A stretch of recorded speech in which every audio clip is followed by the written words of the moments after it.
रीज नाम का एक लड़का पेरिस में स्थित अमेरिकन एम्बेसडर बेनिंगटन की चीफ असिस्टेंट का काम करते हैं। वो कैरोलिन नाम के एक पाकिस्तानी लड़की से प्यार करते थे। दोनों एक साथ एक ही अपार्टमेंट में रहते थे। एक दिन कैरोलिन उसे अपनी पापा की अंगूठी पहना के प्रपोज करती है। रीज शादी के लिए मान जाता है। कुछ दिनों बाद रीज अपने दोस्त चार्ली, जो कि एक CIA एजेंट था, डिनर के लिए घर ले आते हैं। इत्तेफाक से उसी दिन कैरोलिन की एक दोस्त निकोल भी आई थी।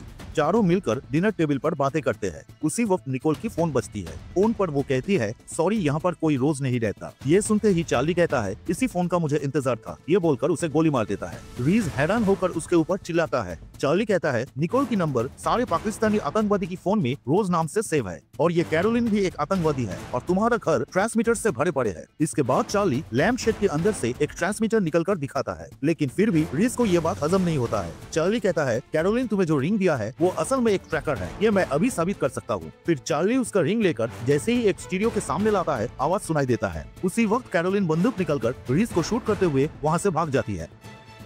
अगले दिन रीज के घर से और भी बहुत सारे ट्रांसमीटर निकाला जाता है। तभी कैरोलिन के फोन आती है। उसे बातें करके पता चलता है वो लोग अमेरिकन डिप्लोमेट को रास्ते में खत्म करने वाला है। चार्ली एक एजेंट को लेकर उसे रोकने जाता है, लेकिन तब तक डिप्लोमेट की काफिला एयरपोर्ट से निकल चुके थे। चार्ली को आतंकवादी की गाड़ी रास्ते में दिखाई देता है और वो उसका पीछा करने लगता है। फिर एक जेवलिन निकलकर उसके गाड़ी उड़ाने के लिए तैयार होता है। इधर घर में बैठे रीज सोचने लगता है, अगर आतंकवादी सिर्फ डिप्लोमेट को मारने की प्लान कर रहा था तो उसके घर में क्यों माइक्रोफोन लगा के रखे थे। ये सोचते हुए वो कैरोलिन की अलमारी चेक करने लगता है। ढूंढते हुए उसे एक ड्रेस की डिजाइन दिखाई देता है जो अमेरिकन एम्बेसी में आयोजित एक अफ्रो अमेरिकन समिट में अटेंड करने वाले डेलीगेट्स पहनेगा। वो उसी वक्त फोन करके चार्ली को इस बात की जानकारी देता है। फिर पिस्तौल लेकर एम्बेसी के लिए निकल जाता है। चार्ली एक ब्रिज के ऊपर से जेवलिन मिसाइल फायर करके आतंकवादी की गाड़ी ब्लास्ट कर देता है और अमेरिकन डिप्लोमेट को बचा लेता है। उधर रीज मेटल डिटेक्टर से पास होते समय उसका गन दिखाई देता है और सिक्योरिटी उसे पकड़ लेता है। तभी एम्बेसडर बेनिंगटन आके उसे बचाता है। वो उसे कैरोलिन के प्लान के बारे में बताता है। एम्बेसडर के कहने पर सिक्योरिटी उसे छोड़ देता है, लेकिन उसके पिस्तौल जब्त कर लिया जाता है। वो जल्दी जल्दी सीढ़ियों से ऊपर जाता है। कॉरिडोर में कैरोलिन को देखकर पीछे से आवाज देता है, लेकिन वो हॉल के अंदर चली जाती है। हॉल में जाकर रीज देखता है बहुत सारे लड़की कैरोलिन के जैसा ड्रेस पहने हुए है। रीज एक सिक्योरिटी गार्ड की बंदूक छीन लेता है। ये देखकर वहाँ पर भाग दौड़ शुरू हो जाता है। तभी रीज कैरोलिन को उसकी जूतों से पहचान लेता है और पीछे से उसके ऊपर बंदूक तान देता है। कैरोलिन पहले मुंह से कपड़ा हटाती है, फिर एक झटके में ड्रेस खोलकर सबको सुसाइड वेस्ट दिखाती है। रीज उसे समझाने की कोशिश करता है, लेकिन फिर भी वो बॉम्ब ब्लास्ट करने के लिए हाथ उठाता है। ये देखकर रीज उसे गोली मार देता है।